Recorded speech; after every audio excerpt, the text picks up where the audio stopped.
The email from Mom arrived on a Tuesday, 3 days before my graduation ceremony. Honey, your father and I have been talking. Jennifer really needs help finding a dress for the mayor's gala next month, and there's this amazing trunk show in Manhattan this weekend. You understand, right? It's just a ceremony. We'll celebrate when you're back home.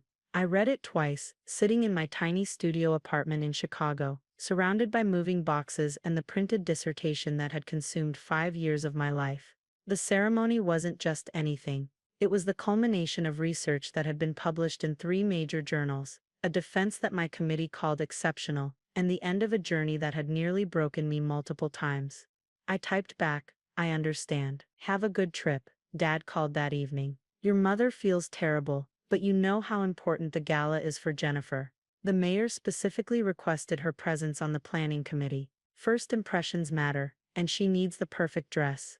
My sister Jennifer was 26, newly married to a city councilman, and deeply invested in a social life that revolved around charity luncheons and political fundraisers. If her purse did the territor. Setter, Mom had been talking about the gala for months. It was Jennifer's debut as a politician's wife, her chance to establish herself in social circles that mattered. It's fine, Dad. We knew you'd understand. You've always been so practical about these things. Besides, what's a PhD really going to do for you? You'll probably end up teaching at some small college, making barely anything. We're just being realistic. I gripped the phone tighter. Right, realistic. Exactly. Now Jennifer, she's making connections that matter. Real-world impact. You should be proud of your sister. I am. Good. We'll do something nice when you visit for Christmas. Maybe dinner at that Italian place you like. The ceremony was on Saturday morning. My advisor, Dr. Patricia Okonkwo, insisted on taking me to brunch afterward, along with 2 other students from our research group.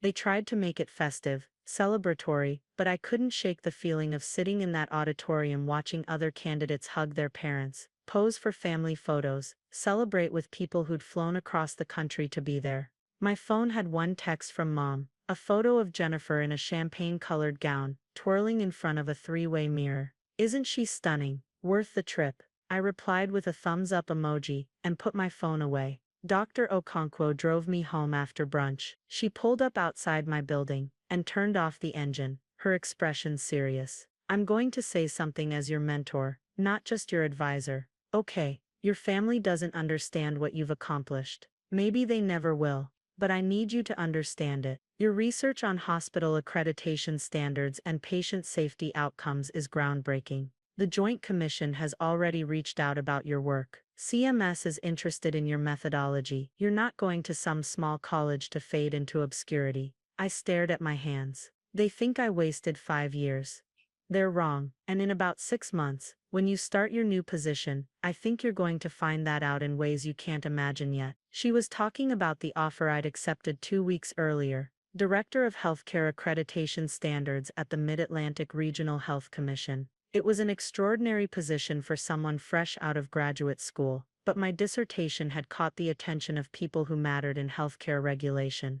The job came with real authority, a substantial salary, and oversight of hospital accreditation for 7 states, including Pennsylvania, where my parents lived, where they both worked as hospital administrators at Riverside Medical Center in suburban Philadelphia. I hadn't told them about the job yet. Honestly, I wasn't sure they'd care. The next 6 months were a blur of relocation orientation and learning the massive bureaucratic infrastructure of healthcare regulation. My office was in Baltimore, in a glass building overlooking the harbor. I had a team of 14 people, most of them twice my age, all of them initially skeptical of a 29-year-old boss fresh out of academia. I won them over by knowing my material cold, making fair decisions, and never asking them to do anything I wouldn't do myself. By month 4, my deputy director Margaret told me I'd earned their respect. By month 6, we'd streamlined 3 major accreditation processes and caught 2 hospitals with serious safety violations before patients were harmed.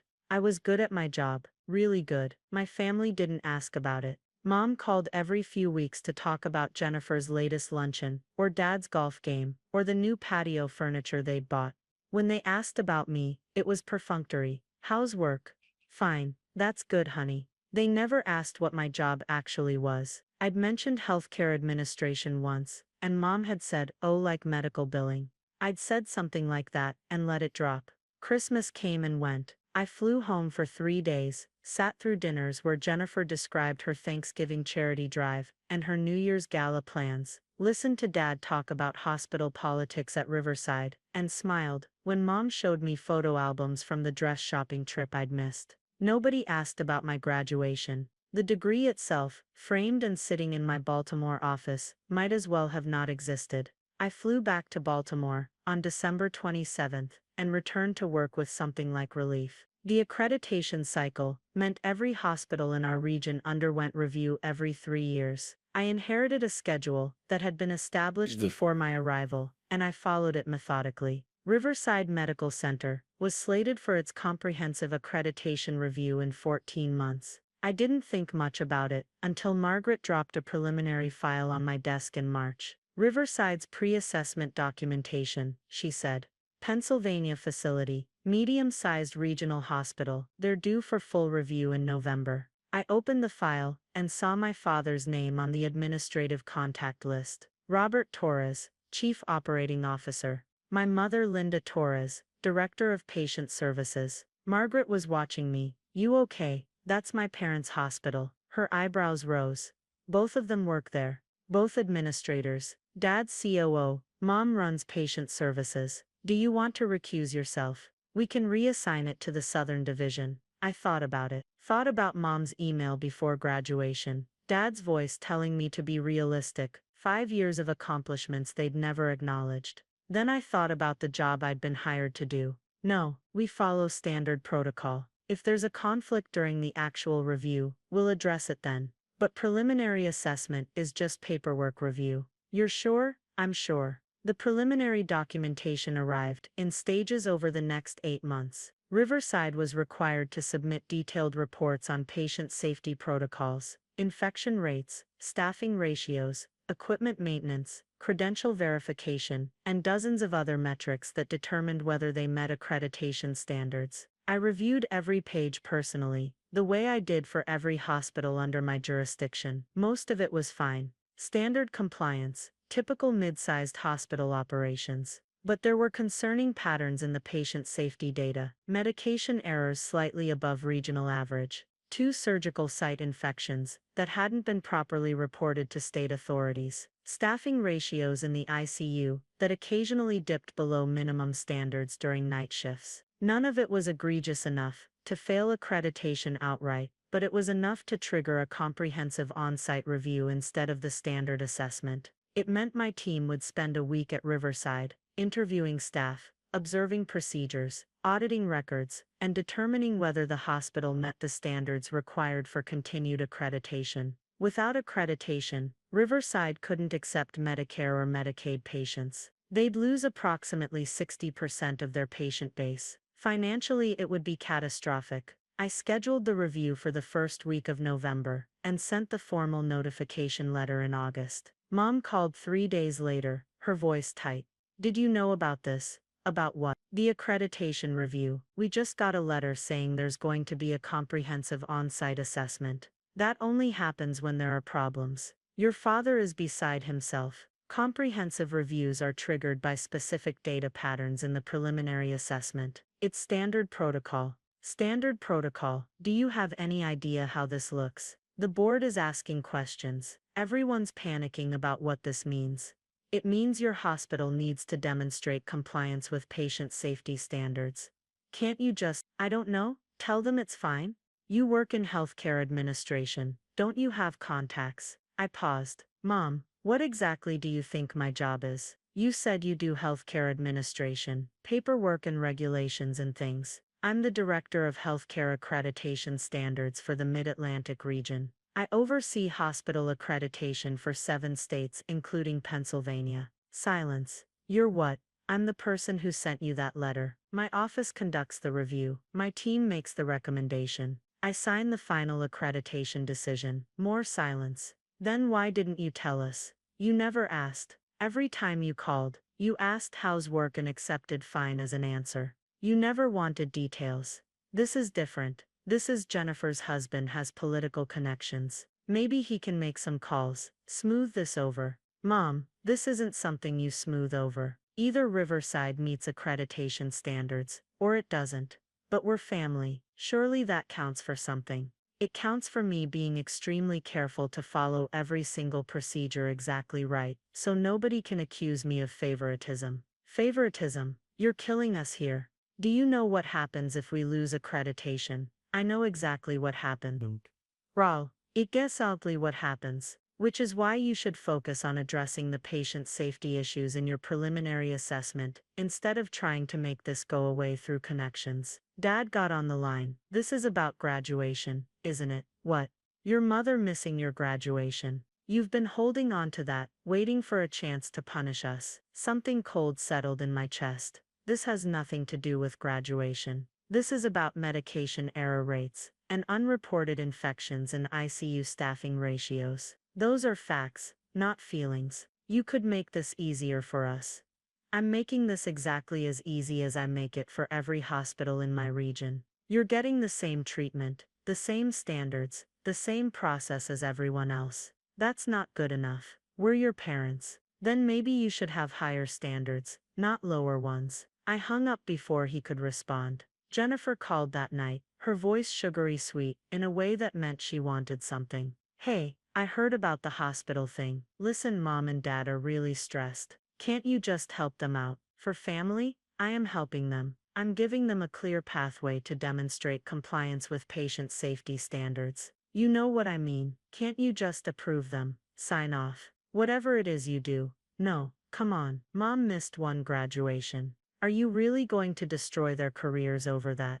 Their careers aren't in danger if they're running a safe hospital. That's literally the only thing I care about: patient safety. God, when did you become so cold, so bureaucratic? When did you become so comfortable asking me to compromise patient safety for convenience? She hung up on me. The review team arrived at Riverside Medical Center on November 4th. 6 surveyors, all experienced healthcare professionals, all briefed extensively on what to look for. I joined them for the first 2 days, maintaining my role as oversight director, but not participating in the actual surveys. I saw my parents on day 1. They were in a conference room with the rest of the administrative team, looking exhausted and defensive.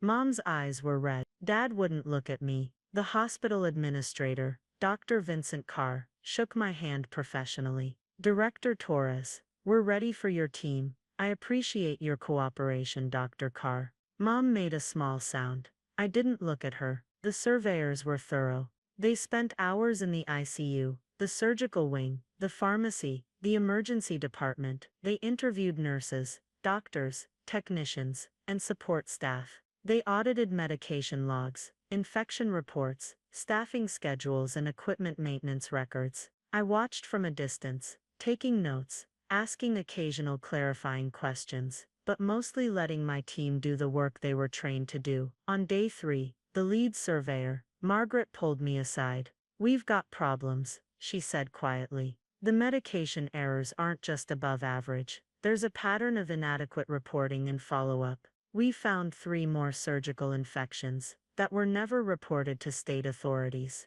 And the ICU staffing issue is worse than the preliminary data showed. They're regularly running below minimum ratios. Safety compromises.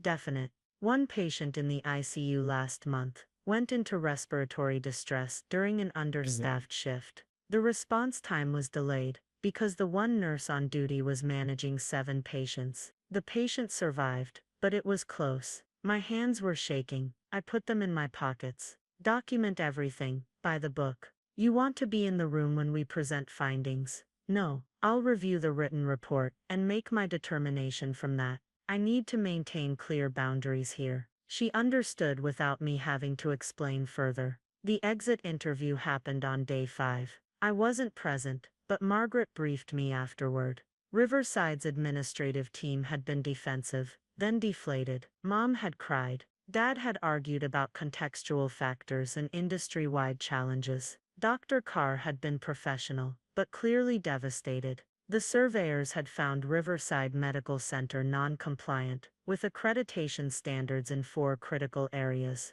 medication safety, infection reporting, staffing minimums, and quality improvement processes. The written report landed on my desk 2 weeks later. 237 pages of detailed findings, evidence, and recommendation. I read every word, cross-referenced every citation, verified every standard reference. Then I wrote my determination. Riverside Medical Center would receive conditional accreditation for 6 months. During that period, they were required to implement a comprehensive medication safety program, establish proper infection reporting protocols, hire additional ICU staff to maintain minimum ratios, and create a functional quality improvement committee with monthly reporting requirements. My office would conduct a follow-up review in 6 months. If Riverside demonstrated sustained compliance, they would receive full accreditation. If they failed to meet the conditions, accreditation would be denied. It was fair, tough but fair. The same determination I would make for any hospital with this pattern of findings. I signed the letter and sent it on November 30th. Dad called within an hour, his voice shaking with rage. 6 months. Conditional? Do you have any idea what this does to us? The board is furious. Physicians are threatening to move their practices. Patients are scared. Then fix the problems. You have 6 months and a clear roadmap. We're your parents. How can you do this to us? I'm doing this for patients. Your patients. The people who trust Riverside to keep them safe. This is personal. Admit it. I thought about graduation day. About sitting in that auditorium alone. About 5 years of work dismissed as unrealistic. About every time they'd prioritize Jennifer's social calendar over my accomplishments. It's not personal, Dad. It's professional. There's a patient who nearly died because you didn't have enough ICU nurses on duty. There are infections that went unreported because your systems are inadequate. Those are facts. Those are safety issues. And I will never ever compromise patient safety for family comfort. Your mother is heartbroken. Your patients could have been actually broken, dead, because of systemic failures in your hospital. We're done, he said quietly. If this is your choice, we're done. Then we're done. He hung up. I sat in my office as the sun set over Baltimore Harbor, watching the lights come on in the city, feeling the weight of the decision settle into my bones. Margaret knocked, and came in without waiting. I heard your dad called. News travels fast. You okay? I did the right thing. I know you did. I'm not asking if you did the right thing. I'm asking if you're okay. I looked at her, this woman who'd become a mentor and friend, who understood the impossible balance of authority and integrity. My parents skipped my PhD graduation to go dress shopping. They told me my degree wouldn't change anything, that I should be realistic. And now I'm the person who determines whether their hospital stays open, and they still don't understand what I do or why it matters. Margaret sat down across from my desk. My father was a surgeon, brilliant, accomplished, respected. He never understood why I went into healthcare administration instead of clinical practice. Thought I was wasting my potential on paperwork. When did he figure it out? The day his hospital failed an accreditation review because of poor surgical safety protocols. He called me furious, demanding I fix it. I told him the same thing you told your father. Fix the problems, not the report. Did he? Eventually. Took him 2 years and a lot of ego bruising, but he fixed it. And one day, out of nowhere, he said, I finally understand what you do. You save more lives than I ever did. One system at a time. My throat was tight. My parents aren't going to say that. Maybe not. But in 6 months, if Riverside meets those conditions, their patients will be safer. And you'll know you did that. You'll know you held the line when it was hardest. I nodded, not trusting my voice. She stood to leave, then paused at the door. For what it's worth, I would have been at your graduation. I would have been proud to be there. After she left, I pulled up the photo from graduation day. Dr. Okonkwo, and my research group, all of us in regalia, smiling despite everything. I'd had it framed, sitting on the credenza behind my desk. Below it, I placed the accreditation determination letter. Both documents represented the same thing, a refusal to accept less than I deserved. A commitment to standards that mattered. A choice to value safety and integrity over comfort and approval. My phone stayed silent that night. No calls from Mom. No texts from Dad. No messages from Jennifer trying to mediate or manipulate. Just silence, and the city lights, and the quiet certainty that I'd built something they'd never understand but couldn't diminish. In 6 months, Riverside would either meet the conditions or they wouldn't. Either way, I'd sleep knowing I'd protected patients first. That degree had changed everything. Actually, they just couldn't see it yet.